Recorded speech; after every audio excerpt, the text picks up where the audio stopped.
ये वीडियो में गाल कंदासीं गुलाम हुसैन उमराणी के बारे में। तो गुलाम हुसैन उमराणी केर ऐं किथां जो ऐं गुलाम हुसैन उमराणी कंहिंजो शागिर्द हुयो ऐं उन खां अलावा गुलाम हुसैन उमराणी कंहिंजी शाइरी गाई। दोस्तो सिंध में गुलाम हुसैन उमराणी कहिड़ो गीत गायो तंहिंजे करे सिंध में उनखे इज़त ऐं तमामु घणी शोहरत मिली।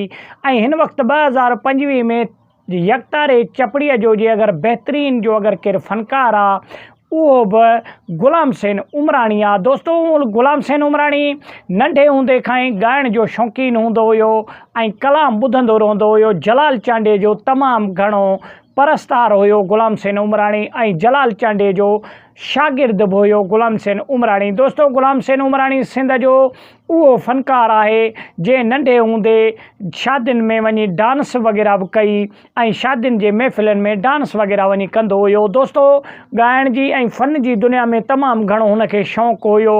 ऐं उन खां अलावा गुलाम हुसैन उमराणीअ सिंध में तमामु घणा पॉपुलर फिल्म बि 2-3 शूट कया जेके सिंधी फिल्मनि जे सूरत में गुलाम हुसैन उमराणी जा कलाम बि उन में आहिनि।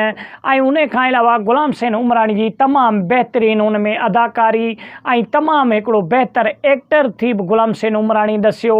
लॻभॻि 4 खां 5 फिल्मूं हुयूं ऐं गुलाम हुसैन उमराणी कुझु ड्रामनि में बि कमु कयो जेके सिंध टीवीअ ते ऐं केटियुनि ते बि नशर थियूं। दोस्तो गुलाम हुसैन उमराणी हिकु बहितरीनु जेको आहे सो फ़नकार आहे सिंध जो। ऐं गुलाम हुसैन उमराणीअ खे तमामु घणी शोहरत तॾहिं मिली जॾहिं इहो कलाम गुलाम हुसैन उमराणी गायो, आशिक़ मजबूर आहे भले केॾो बि कंधार हुजे। दोस्तो इहो गुलाम हुसैन उमराणीअ गीत गायो ऐं इन जो शाइर मुमताज़ मौलाई हुयो जेका शाइरी मुमताज़ मौलाई लिखी करे ॾिनी गुलाम हुसैन उमराणीअ खे। उहा तमामु घणी हिट थी ऐं बहितरीनु शाइरी लिखी करे ॾिनई गुलाम हुसैन उमराणी।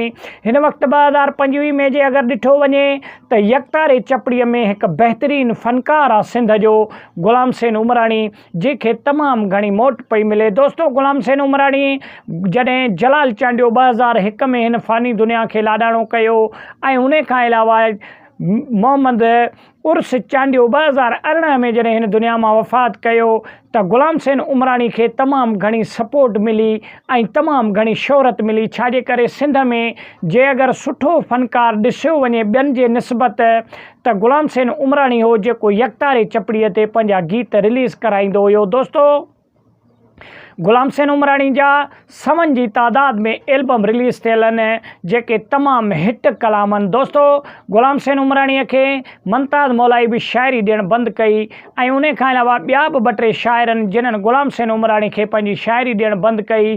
हिन वक़्तु गुलाम हुसैन उमराणी कंहिंजी शाइरी पियो ॻाए ऐं हिन वक़्तु गुलाम हुसैन उमराणी सिंध में एॾो पॉपुलर छो आहे। दोस्तो सिंध जा जेके फ़नकार आहिनि ऐं जेके यकतारे चपड़ीअ सां मुहबत कंदड़ माण्हू आहिनि जेके सिंधवासी आहिनि उन्हनि खे यकतारे चपड़ी वारो फ़नकार खपे जेको ॻाए ऐं सिंधवासी उन खे ॿुधनि। त दोस्तो हिन वक़्तु 2025 में हिकु बहितरीनु फ़नकार आहे जेको आहे सो गुलाम हुसैन उमराणी।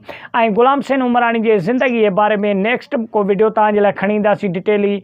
वीडियो खे तव्हां सुठो लॻे लाइक ऐं शेयर कयो, चैनल खे सब्सक्राइब करे सुठो कमेंट ॾेई पंहिंजे राय जो इज़हार लाज़मी ॾींदा। वॾी महिरबानी।